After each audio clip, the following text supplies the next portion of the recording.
मुंसिफ news देखेंगे आप। मैं हूं आपके साथ आपका मेजबान रहीम अहमद खान। नजर डालेंगे देश की तमाम बड़ी खबरों पर। आगाज हेडलाइंस के साथ करते हैं। सुर्खियों को पेश करने में ताउन किया है डॉक्टर ऑर्थो ऑयल के साथ साथ डॉक्टर ऑर्थो कैप्सूल्स साथ लेना ना भूलें। दिल्ली में वाकई कांग्रेस मुख्यालय में सीडब्ल्यूसी की बैठक जारी। मनरेगा, अरावली समेत कई मुद्दों पर की जा रही है तफसीली बातचीत। उत्तराखंड के काशीपुर में कश्मीरी शॉल विक्रेता पर हमले के बाद हिमाचल पंजाब में भी हमले की खबरें। जम्मू कश्मीर के सियासी गलियारे में चिंता का सबब।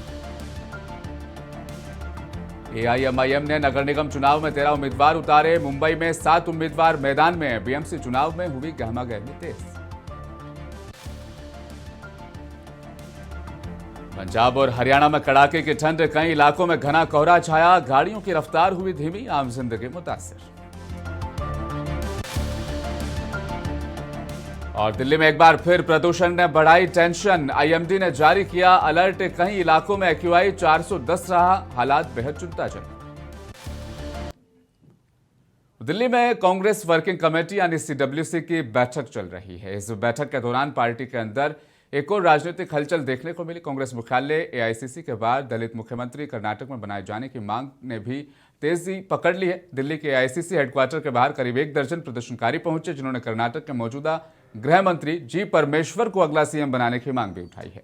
तो वहीं प्रदर्शनकारियों ने पार्टी हाईकमान का ध्यान आकर्षित करने के लिए नारेबाजी की और पोस्टर दिखाए। पोस्टर में राज्य में दलित सीएम बनाने की मांग लिखी गई। सीडब्ल्यूसी की बैठक में आज कई महत्वपूर्ण राजनीतिक और संगठनात्मक मुद्दों पर तफसीली चर्चा जारी है, इसलिए शीर्ष नेताओं की मौजूदगी बेहद अहम मानी जा रही है। बैठक में जीरामजी कानून के खिलाफ बड़े आंदोलन की रणनीति पर गंभीर मंथन होगा। उसके बाद नेशनल हेराल्ड केस, अरावली से जुड़े मुद्दे, इन तमाम मुद्दों पर बातचीत की गई है। जीरामजी पर भी किस तरीके से हुकूमत को घेरना है, इसकी तैयारी भी इस बैठक के दौरान की गई और कई अलग अलग मुद्दों पर तफसीली बातचीत की गई है। फिलहाल कुछ ही देर में राहुल गांधी भी इस बैठक के बाद एक तफसीली प्रेस कॉन्फ्रेंस करने वाले हैं।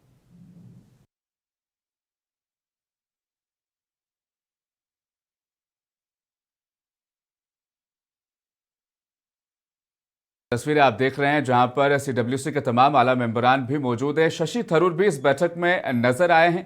शशि थरूर को लेकर जिस तरह की खबरें राजनीतिक गलियारे में तेजी पकड़ रही थी, ऐसे में शशि थरूर का सीडब्ल्यूसी की बैठक में शामिल होना कांग्रेस के लिए मजबूती माना जा रहा है। साथ ही साथ जी रामजी बिल, मनरेगा और अरावली जैसे अहम मुद्दों पर तफसीली बातचीत इस बैठक के दौरान की गई। किस तरीके से हुकूमत को घेरना है, इसकी रणनीतियां भी इस बैठक के दौरान तय की गई, बनाई गई है। और कर्नाटक में जिस तरह की गहमा-गहमी सीएम बदलने को लेकर मांग की जा रही थी, 2.5 साल के फॉर्मूले पर एक बार फिर चिंता की लकीरें कांग्रेस के चेहरे पर थी।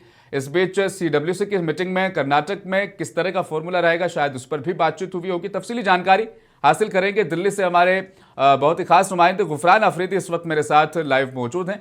उनसे जानेंगे सीडब्ल्यूसी की इस मीटिंग में किस तरह की बातचीत रही। गुफरान, तमाम मुद्दे जिसका जिक्र हमने भी यहाँ पर किया है, लेकिन बहरहाल आप नजदीक से इस पूरी मीटिंग के बाहर मौजूद थे, किस तरह की बातचीत हुई है और राहुल गांधी की प्रेस कॉन्फ्रेंस किस अहम मुद्दे पर होने वाली है?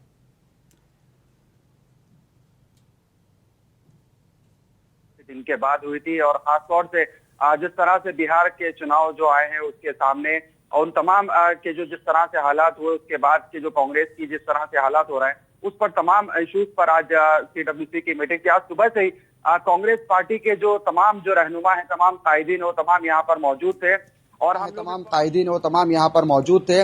और हम लोग इस वक्त इंदिरा भवन के ही कैंपस में हैं। इंदिरा भवन ये बिल्कुल दिल्ली के राजधानी में वाक़ है।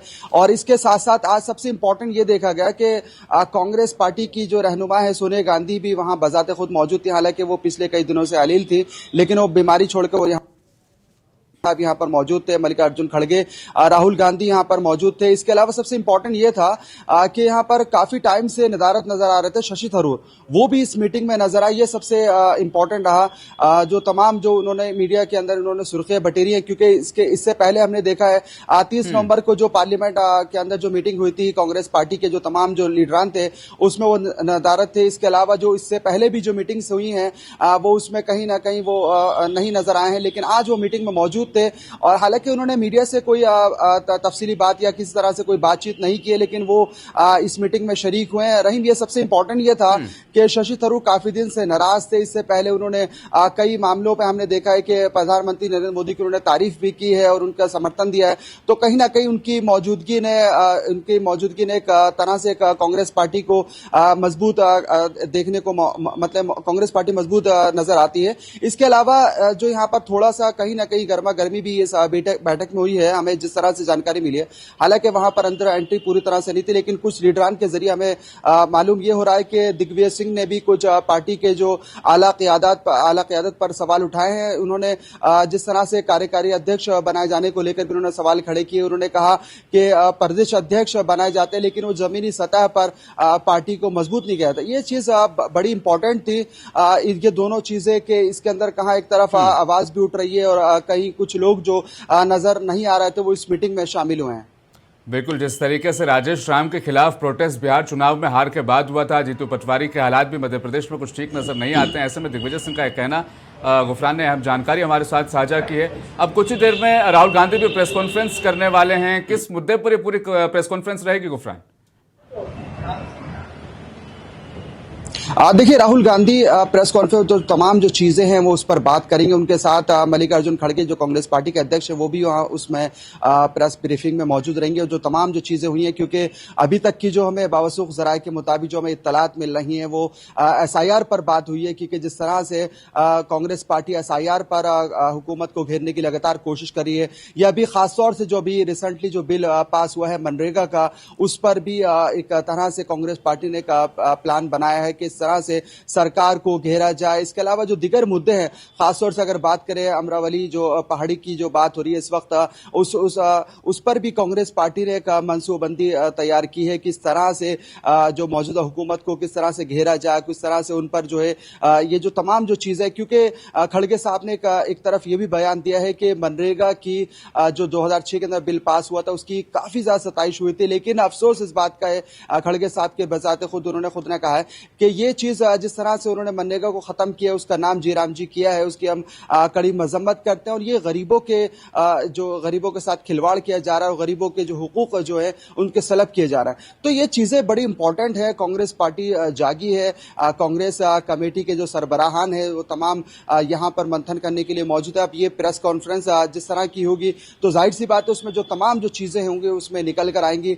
और एक तरह से कांग्रेस पार्टी के जो आला क़यादत, जो कांग्रेस पार्टी के जो दिगर जो लीडरान है, कांग्रेस पार्टी के अध्यक्ष है, जो दिगर जो सूबे में है, वो कहीं ना कहीं उनको एक रणनीति मिलेगी, उनको एक तरह से एक प्लेटफॉर्म मिलेगा कि वो अच्छी तरह से कांग्रेस पार्टी के लिए काम कर सके, कांग्रेस पार्टी की नीतियों पर ज्यादा से ज्यादा काम कर सके। क्योंकि कहीं ना कहीं हम देख रहे थे कि कांग्रेस पार्टी बिहार चुनाव के बाद थोड़ी साइलेंट थी, लेकिन अब कहीं ना कहीं दोबारा से पार्लियामेंट में जिस तरह से प्रियंका गांधी ने जिस तरह से बोला है, प्रियंका गांधी जिस तरह से हुकूमत के खिलाफ उन्होंने लगातार बोलती रही, और अब इसके बाद ये मीटिंग हुई, तो कहीं ना कहीं कांग्रेस पार्टी में एक नई रूह फूंकने की कोशिश है और कांग्रेस पार्टी के जो लीडरान है उनके अंदर एक नई तकवीत मिलेगी इस मीटिंग के बाद। बहुत बहुत शुक्रिया गुफरान। जमीनी मुद्दे ढूंढने की तलाश में CWC के बैठक, जहां पर मनरेगा, जयराम जी बिल, सेव अरावली, तमाम मुद्दों को डिस्कस किया गया, किस तरीके से सरकार को घेरना है, तमाम जानकारी गुफरान आपने पहुंचाई। बहुत बहुत शुक्रिया मेरे साथ जुड़ने के लिए। अब दर्शकों को यहां पर यह भी बताते चले, शशि थरूर का इस मीटिंग में शामिल होना, नजर आना बहुत ही मजबूती कहीं ना कहीं कांग्रेस पार्टी की दर्शा रहा है। क्योंकि 3 ही दिन पहले राजगीर नालंदा शशि थरूर जाते हैं, बिहार सरकार, केंद्र सरकार की वहां पर तारीफ करते हैं, लेकिन फिर एक बार फिर CWC की बैठक में नजर आना और तमाम बातचीत में खुद को शामिल करने और कराने की कोशिश करना कांग्रेस पार्टी के लिए राहत भरी खबर है। फिलहाल बढ़ेंगे खबरों के जानिब आगे। सपा नेता फखरुल हसन चंद ने बीजेपी पर जमकर निशाना साधा है। उन्होंने कहा कि बीजेपी जो सरकार है वो दरअसल महिला विरोधी सरकार है। क्या कुछ कहा फखरुल हसन चंद ने, सुनाते हैं आपको।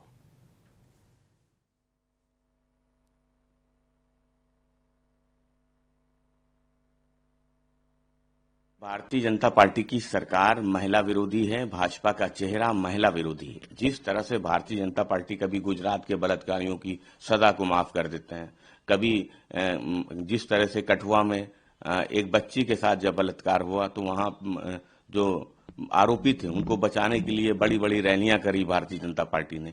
और अब जिस तरह से कुलदीप सेंगर का मामला सामने आया है, बीएचयू का इससे पहले मामला सामने आया था। तो ये भारतीय जनता पार्टी का जो महिला विरोधी चेहरा है वो साफ नजर आता है।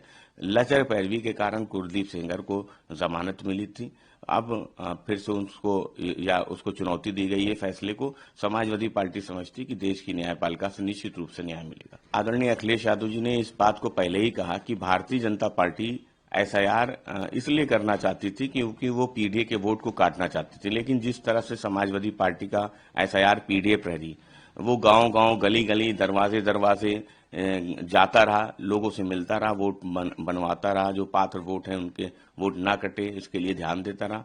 इसलिए बड़ी संख्या में समाजवादी पार्टी ने पीडीए के वोट को बनवाने का काम किया, बचाने का काम किया। जो वोटर्स के नाम कटे हैं वो भारतीय जनता पार्टी के वोटर्स हैं, क्योंकि वो गांव और शहर में दोनों। मुंबई में आगामी नगर निगम चुनावों को लेकर एआईएमआईएम ने अपनी चुनावी रणनीति बिल्कुल साफ कर दी है। दरअसल पार्टी ने कुल मिलाकर 13 उम्मीदवारों को मैदान में उतारने का ऐलान किया है। इनमें से मुंबई महानगर पालिका चुनाव के लिए 7 उम्मीदवारों को टिकट जारी कर दिया गया है। एआईएमआईएम का कहना है कि वह जमीनी मुद्दों को लेकर जनता के बीच जाएगी और अल्पसंख्यकों समेत सभी वर्गों की आवाज को मजबूती से उठाएगी।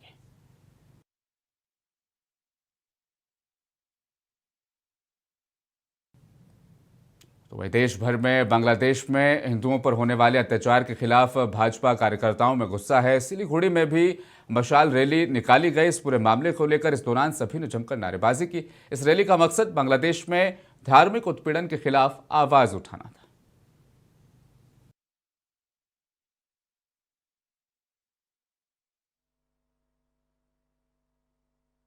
देखिए, बांग्लादेश में जिस तरीके से सनातनी हिंदुओं पे अत्याचार हो रहा है उसके खिलाफ में आज हम लोग भारतीय जनता सिलीगुड़ी सांगठनिक जिला की ओर से मशाल मिছিল निकाले थे और ये सारे हिंदुओं को ये संदेश देना चाहते हैं कि हम जब तक एक नहीं होंगे इसी तरीके से हमारे हिंदू भाई बहन कटेंगे, मरेंगे। आज देखिए जिस तरीके से बांग्लादेश में हिंदुओं पे अत्याचार हो रहा है, उनको पूरे निर्वस्त्र करके उनको जला दिया जा रहा है और उसी का उदाहरण आज पश्चिम बंगाल भी है। देखिए, अगर हम लोग जिस तरीके से रोटी, कपड़ा और मकान के लिए लड़ते हैं ना, उसी तरीके से हमें अपने धर्म, सनातन धर्म के लिए लड़ना होगा। क्योंकि आज हमारा अगर धर्म नहीं बचता है तो हमसे रोटी को छीन लिया जाएगा, कपड़ों को जला दिया जाएगा और मकानों में आग लगा दी जाएगी। इसके लिए हम सभी सनातनी भाई बहनों को एक होना पड़ेगा और जितने भी हमारे पश्चिम बंगाल में बांग्लादेशी घुसपैठिया है उनको जल्द से जल्द यहाँ से निकालना होगा। जब तक बांग्लादेश सरकार हमारे वहाँ रह रहे हिंदू सनातनी भाई बहनों को अगर सिक्योरिटी और सेफ्टी नहीं दे पाती है, तब तक हम लोग अपने पश्चिम बंगाल में किसी भी बांग्लादेश को किसी तरीके का आजादी, उनको किसी तरीके का बेसिक नीड तक ना दिया जाए और उनको जल्द से जल्द। केंद्रीय मंत्री जी किशन रेड्डी ने हैदराबाद में एक भारत श्रेष्ठ भारत कार्यक्रम के तहत वंदे मातरम के 150 साल मुकम्मल होने के मौके पर एक फोटो एग्जीबिशन का इफ्तिताह किया। इस मौके पर जी किशन रेड्डी ने कार्यक्रम से खिताब करते हुए वंदे मातरम के ऐतिहासिक महत्व पर भी तफसीली बातचीत की।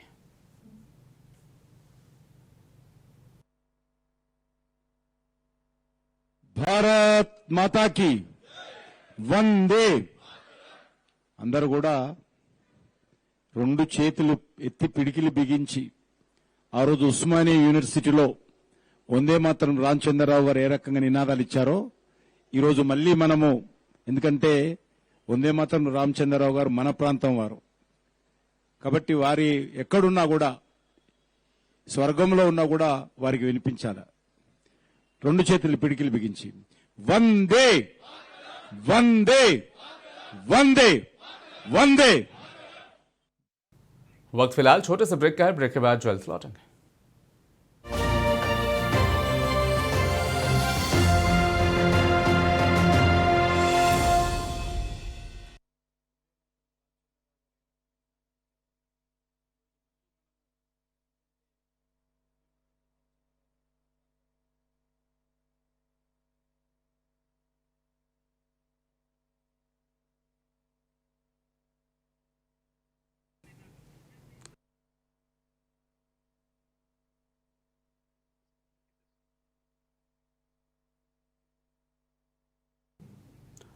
परवेज भाई, आवाज आ रही है आपको? अस्सलाम वालेकुम परवेज साहब, सुन पा रहे हैं आप? वालेकुम, आप ठीक खैरियत से? बस एकदम परफेक्ट आवाज आ रही, शानदार। किसने कहा कश्मीर में नेटवर्क नहीं? आवाज देखो परवेज भाई की।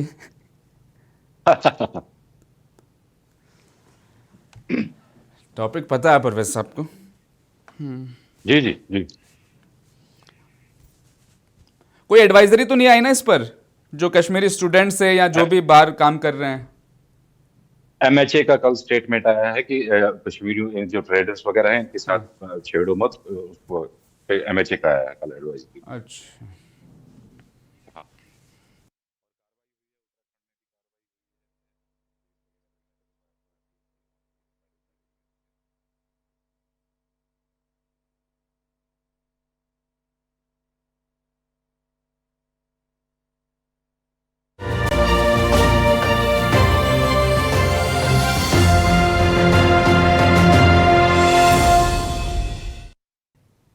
ब्रेक के बाद एक बार फिर से आप सभी का स्वागत। उत्तराखंड में इस हफ्ते एक कश्मीरी शॉल विक्रेता पर हुए हमले के मामले में बजरंग दल से जुड़े एक कार्यकर्ता और उसके साथियों को अब गिरफ्तार कर लिया गया। दरअसल इन कार्यकर्ताओं ने कश्मीरी नौजवान की पिटाई भी इस मौके पर की और जबरन उसे भारत माता की जय बोलने पर भी मजबूर किया गया।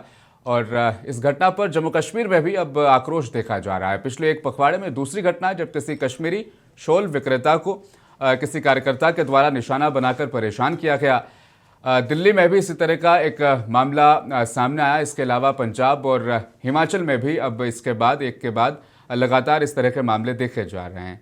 कश्मीरी सियासतदानों में भी इस पूरे मामले को लेकर चिंता का ये पूरा मामला बना हुआ है।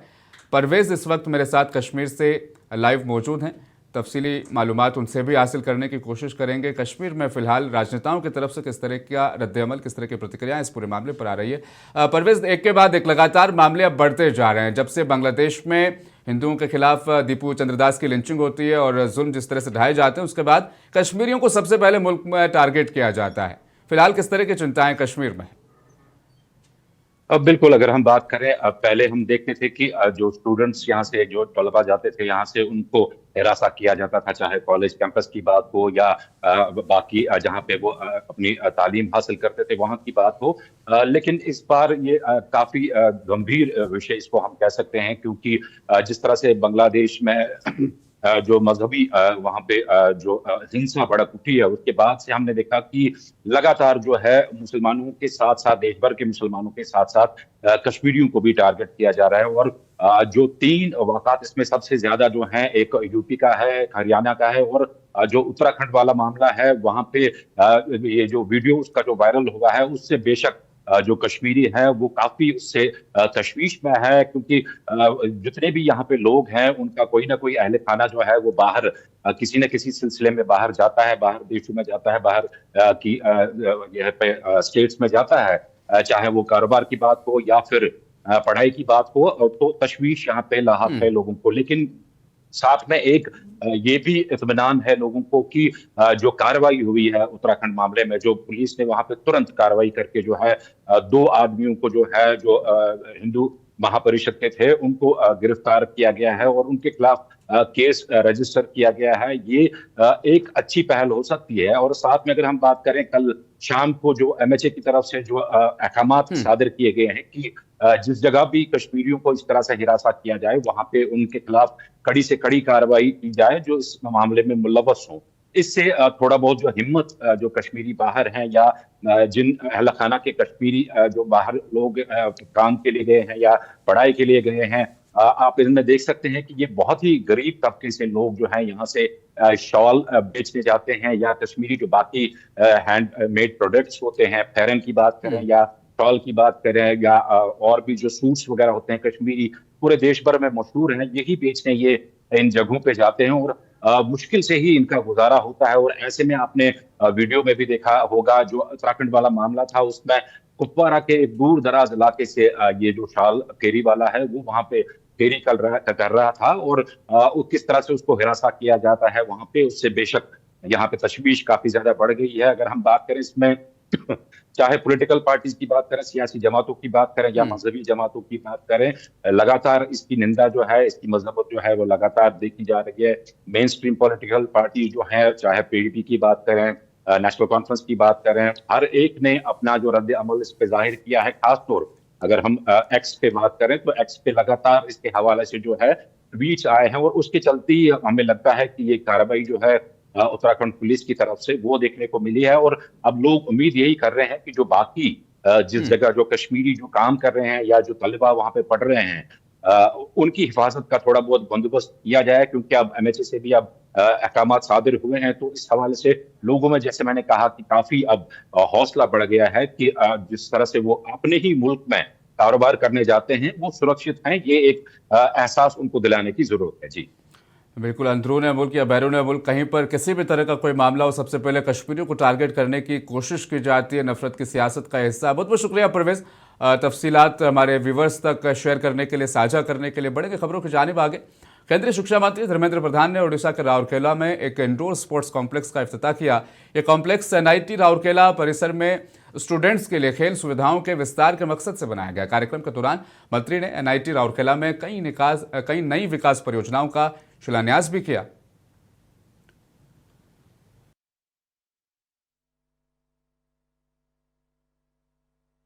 एनआईआरएफ की रैंकिंग में Rourkela NIT engineering college category में 13th आया है। मैं राउरकेला एनआईटी को यहां कैंपस आके उनको बधाई देने के लिए आया था, शुभेच्छा देने के लिए आया था। आने वाले दिनों में देश की जो टेक्नोलॉजिकल रिवोल्यूशन होने वाला है, माननीय प्रधानमंत्री नरेंद्र मोदी जी ने आह्वान किया है, विकसित भारत बनानी है। उड़ीसा 2036 में विकसित उड़ीसा की ओर जाएगा। उसमें एनआईटी राउरकेला की एक लीडरशिप रोल रहेगा, यह मेरा पूरा विश्वास है। एनआईटी राउरकेला की स्टूडेंट्स आज स्टार्टअप इकोसिस्टम में भी अच्छा नाम करना शुरू किए हैं। ग्लोबल प्रॉब्लम्स के सोल्यूशन एनआईटी राउरकेला निकालेगी, ये मेरा पूरा विश्वास है। भारत सरकार ने इस बीच में फैसला किया है राउरकेला स्टील प्लांट की कैपेसिटी को बढ़ाना। Steel authority of India limited ने उनका नीतिगत फैसला किया है इसको लगभग 9-9.5 मिलियन टन तक ले जाने के लिए। इसमें हम सभी की सहयोग। शिवसेना उद्धव ठाकरे गुट के नेता आदित्य ठाकरे ने आज नासिक का दौरा किया। इस दौरान उन्होंने इलाके में वृक्षारोपण अभियान में हिस्सा लिया और पर्यावरण संरक्षण का संदेश भी दिया। आदित्य ठाकरे ने स्थानीय कार्यकर्ताओं और आम लोगों के साथ मिलकर पौधे लगाते हुए नजर आए। उन्होंने कहा कि पेड़ लगाना सिर्फ एक अभियान नहीं बल्कि आने वाली पीढ़ियों की सुरक्षित भविष्य की गारंटी है।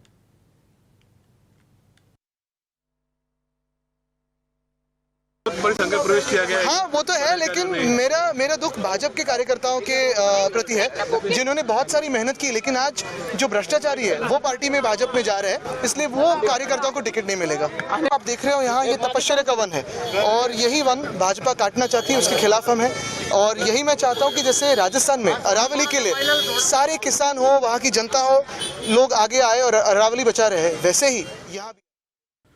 कर्नाटक के राज्य मंत्री प्रियंक खड़गे ने बीजेपी की तरफ से आए रद्दअमल पर अपनी प्रतिक्रिया जाहिर की। उन्होंने कहा कि मैं उस दिन माफी मांगूंगा जिस दिन बीजेपी अपनी पार्टी में मौजूद अपराधियों और बलात्कार के आरोपियों को संरक्षण देने पर माफी मांगेगी।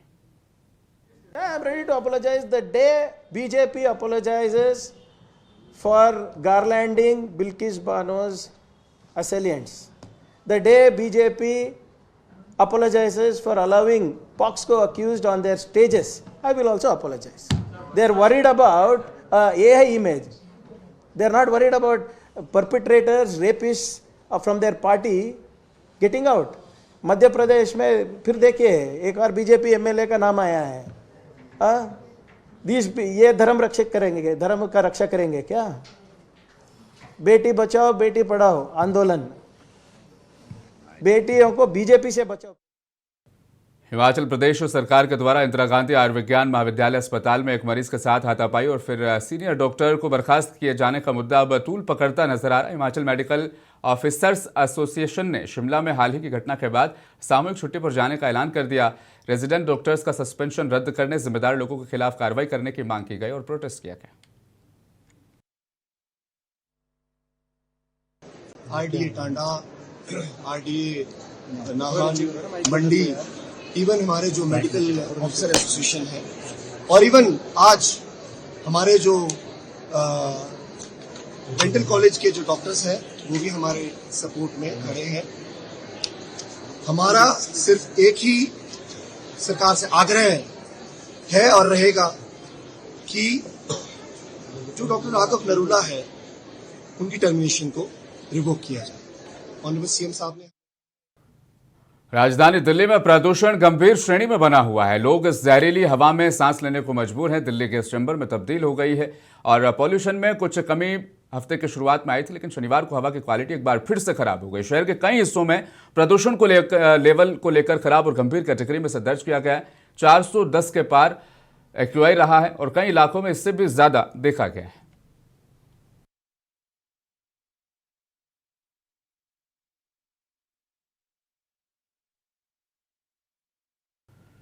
पंजाब और हरियाणा के अधिकांश हिस्सों में शनिवार को कड़ाके की ठंड जारी रही और कई इलाकों में घना कोहरा छाया रहा। मुकामी रिपोर्ट के मुताबिक शहीद भगत सिंह नगर जिले के बल्लोवाल सोखरी पंजाब का सबसे ठंडा स्थान रहा, जहां पर पारा 4 डिग्री से भी नीचे दर्ज किया गया।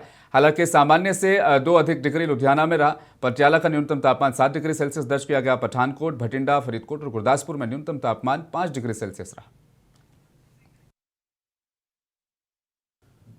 मुंसिफ न्यूज में फिलहाल बस इतना ही। मुझे दीजिए इजाजत, बने रहें मुंसिफ टीवी के साथ।